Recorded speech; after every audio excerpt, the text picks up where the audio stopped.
Hello friends, welcome back. In this video, we'll talk about the poem Ode to Duty. In earlier video, we have spoken about the poem Ode to Duty, in which we have spoken about introduction to William Wordsworth, summary of the poem, and we also tried to read out the poem in earlier video.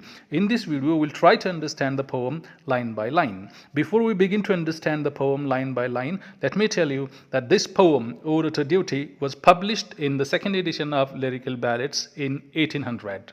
Okay, the poem Ode to Duty begins with a Latin quote. The Latin quote is Dam nono consulo bonus sed more avo at non tantum recte facero possid sed nisi recte facero non fossim. This is how the poem begins.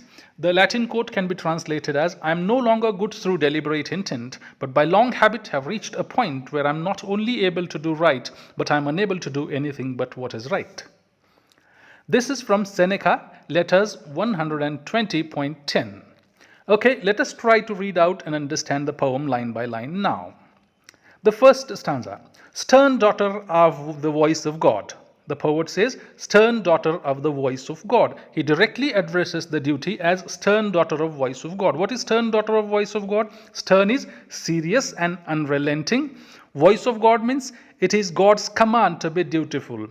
Duty is God's own voice. Therefore, he says, stern daughter of the voice of God. O duty, if thy name thou love, who art a light to guide, a rod to check the erring and reprove, thou who art victory and law, when empty terrors overawe, from vain temptations thus set free, and calms the very strife of trail humanity. Try to understand. O duty, if that name thou love, if you love that name, who art a light to guide. Duty, you are a light to guide. You are a light that guides the human beings. You are a rod to check the errings. Duty, you are a rod to check the mistakes of the people. You do not let them go onto the wrong path. And reprove. Reprove means you criticize them, reprimand them. Thou who art victory and law. Duty, you are the victory and you are the law when empty terrors overawe. Empty terrors, when terrors is the extreme fear, when empty extreme fears overawe. Overawe means to impress so much that one feels nervous and frightened. When we feel nervous and frightened because of the empty terrors, what do? You are the victory and you are the law there. From vain temptations dust set free. What do you do again? You dare set free. From what? You dare set free from the vain temptations. What is temptation? Temptation is feeling of wanting to do something even if it's wrong or even when we know that it's wrong. So from vain temptations, vain unnecessary temptations, you set us free. You do set us free and calms the very strife of frail humanity. And what do? And you calm the weary. Weary is tiring. Strife is struggle of frail. Frail is weak humanity. And what do? And calms the very strife of frail humanity. This is how he tries to address the duty in those words. Let us try to understand the second stanza now. There are who ask not if thine eye be on them, who in love and truth, where no misgiving is, rely upon the genial sense of youth. There are who means there are some people who do not ask if your eye is on them. If thy eye be on them, if your eye is on them, who in love and truth, where no misgiving is, where there is no misgiving in love and truth, what do these people do? They rely upon the genial sense of youth. They rely upon the genial sense. Genial means pleasant and friendly sense of youth. That means they believe the youth. They believe the feelings that come into their mind during the young age. That is it. And those are glad hearts without reproach or blot. These are the glad hearts. Glad hearts means they are the happy hearts. They without reproach or blot. Reproach, admitting wrong done. And blot is the black spot. What? Black spot of what? Black spot of things done. Wrong things done. Okay.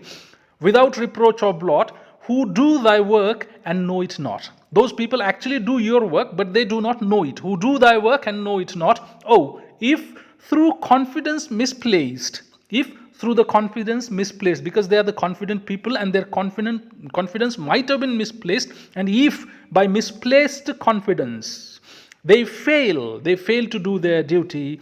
Thy saving arms, your arms are saving arms, they save them from downfall. Thy saving arms, dread power. He's addressing duty as the dread power and asking her to, thy saving arms, dread power, around them cast. Apply their saving arms around them. Do not let them be led astray. Third stanza. Serene will be our days and bright and happy will our nature be, when love is an unerring light and joy its own security. Serene will be our days. Serene, calm and peaceful. Our days will be calm and peaceful and bright, and our nature will be happy. Serene will be our days and bright and happy will be our nature. Okay. When love is an unerring light, unerring, unmistaking, not making any mistake. When love is an unerring light and joy its own security. Joy does not need any other security. At that time, what will happen? Our days will be serene, bright, and our nature will be happy. And they a blissful course may hold. They means people. People will hold a blissful course. Course is happy lifespan. Blissful course is happy lifespan. Even now, who not unwisely bold, even those people are not unwisely bold, live in the spirit of this creed. This creed may be the creed of joy. Live in the spirit of this creed. Creed is a set of beliefs or principles, and spirit is the faith. You can say faith, firm faith. Live in the spirit of this creed, yet, although they are like that, yet seek thy firm support. When they seek your firm support according to their need. When they seek your support according to their need, they'll be happy. In the third stanza, what poet wants to say is, our days will be calm and peaceful and bright, and our nature will be happy when love is unerring. That is, not making any mistake, and joy its own security when other security is not needed. And they means people hold a blissful course. Blissful course is happy life. Even if these people are not unwisely is cleverly, not cleverly, bold, and live in the spirit. Spirit is faith of this creed, a set of beliefs or principles. Still, if they seek your firm support according to their need. I, loving freedom and untired, I loved freedom and I was not getting tired. So, I, loving freedom and untired, I who used to love freedom and who was not getting tired at all. No sport of every random gust. It is not that I used to follow every random gust. Gust is sudden strong wind. I did not follow every wish of my mind. It is not like that. But still, yet being to myself a guide. Yet as I was the guide to myself, yet being to myself a guide, too blindly have reposed my trust. What did I do? I trusted myself. I trusted my trust.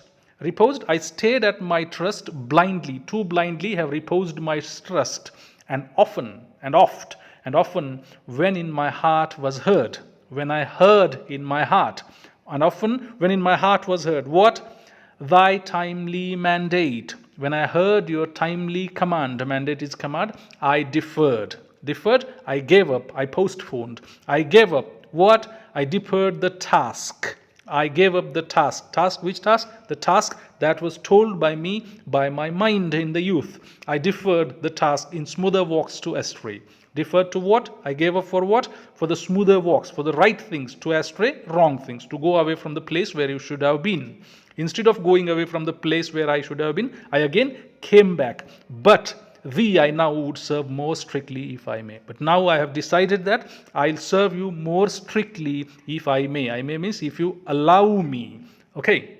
Thus in these lines, poet is trying to say that I who loved freedom and did not tire, that is, when I was young, it is not that I followed every wish of my mind or everything that came to my mind, yet as I was the guide to myself, as you were not there to guide me then, too blindly, I believed what I trusted. I believed what I trusted at that time. And often, when I heard your timely command, I gave up the wrong things for the right things. But now I'll serve you more strictly if you allow me.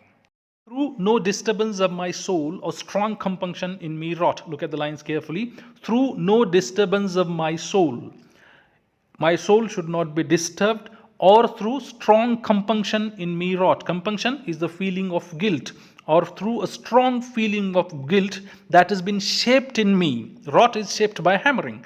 Through no disturbance of my soul or strong compunction in me wrought, I supplicate. Supplicate, I entreat, plead, request. I request you for thy control. I request for thy control. I request you to control me. But in the quietness of thought, me, this unchartered freedom tires. What happens when I think about these things? This unchartered, not having a charter or written constitution. This unchartered freedom tires me. I feel the weight of chance desires. I feel the weight of desires that creep in by chance. Sometimes by chance certain desires enter in my mind, come into my mind, and I feel the weight of desire, those desires. I feel guilty for them. I feel the weight of chance desires. My hopes no more must change their name. What I want is, I want that my hopes, my desires, my expectations no more should change their name. Their name should be the same now. I long for the repose that ever is same. I long for, I want it. I strongly want it. What is it that I strongly want? I long for the repose. Repose is rest or sleep. So poet says that I long for the repose. Repose is rest or sleep. I long for the sleep that ever is same. I long for the things that do not change the course. Okay, now let us move on to the next stanza, that is stanza number 6. Yet not the less would I throughout still act according to the voice of my own wish. What is poet trying to say here? Yet not the less would I throughout. Throughout means throughout the time. Still act according to the voice of my own wish. That means I would not stop acting according to the voice of my own wish and feel past doubt. And feel past doubt. Past doubt means beyond doubt that my submissiveness was a choice. I'll say that I have submitted to the duty because I chose to submit, not by chance. Okay. Not seeking in the school of pride for precepts over dignified.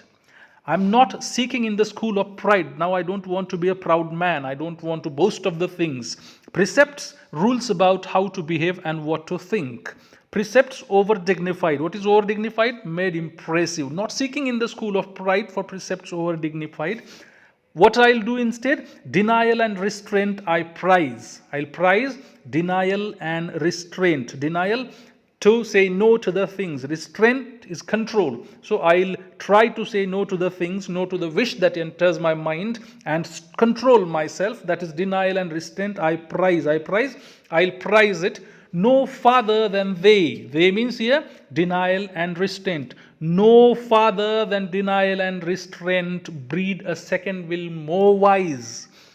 Denial and restraint are the great fathers who breed the second will, who give birth to the second will. And second will is often wise. When you do not listen to the impulse that enters into your mind or the call of the impulse, then what happens? A new will enters your mind and that will is more wise or wiser. Stanza number 7, stern lawgiver. Poet calls duty as the stern lawgiver, yet thou dost wear the Godhead's most benignant grace. You wear the Godhead's most benignant grace. Benignant means kindly and benevolent. Grace means smoothness and controlled way. So you are the stern lawgiver and you wear the most kindly and benevolent smoothness and controlled way of the God. Now know we anything so fair as is the smile upon thy face. The most fair thing that we can see or we know is the smile upon your face. Nor know we anything so fair as is the smile upon your face. Flowers laugh before thee on their beds. What do flowers do? Flowers laugh before you on their beds because that is their duty. So they laugh before you on their beds, and fragrance in thy footing treads. And what do fragrance do? Fragrance tread, walk in your footings. That is also duty of the fragrance. So it walks in your foots. Thou dost preserve the stars from the wrong. What do? You preserve the stars from the wrong. You stop the stars from doing wrong things. And most ancient heavens through thee are fresh and strong. And the most ancient heavens are fresh and strong through you only because of their duty. That means stars do their duty, flowers do their duty, and everything does its duty, and therefore the world is beautiful. Now to the last stanza, that is stanza number 8. The poet says, to humbler functions awful power. He is referring to duty as the awful power. To humbler functions I call thee. Thee is you. I call you for the humbler functions. Okay. I myself commend officially say that something is very good. So I myself commend unto thy guidance. I will praise your guidance, to your guidance from this hour. From this hour, I'll submit myself to you, to use to duty, that is, I'll perform my duties. Oh, let my weakness have an end. Poet is asking duty to put an end to his weaknesses. Oh, let my weakness have an end. Give unto me made lowly wise. Give me. What is poet wanting here? Give unto me made lowly wise. Lowly is humble and wise things. The spirit of self-sacrifice. So poet is asking duty to give to him lowly and wise, that is humble and wise spirit of self-sacrifice, that one should be able to sacrifice. The poet should be able to sacrifice and sacrifice humbly, not with the pride. And the last two lines, the confidence of reason give, and in the light of truth thy bondman let me live. Now give me the confidence of reason so that I can reason, and in the light of truth thy bondman let me live. Bondman is your slave. Let me live as your slave in the light of the truth, so that I follow my duty. The poet wants duty to guide him into right things instead of guiding him into wrong things. Well, that's the end of line by line explanation of this poem. If you want to listen to the summary and the reading of the poem and introduction to William Wordsworth, go back to the first video. I'm providing the link of that video into the description box. Please click the link and see that video too. I hope you have liked this video. If you liked it, please hit the like button, subscribe for the channel, and share this video with your friends. Thank you very much for watching.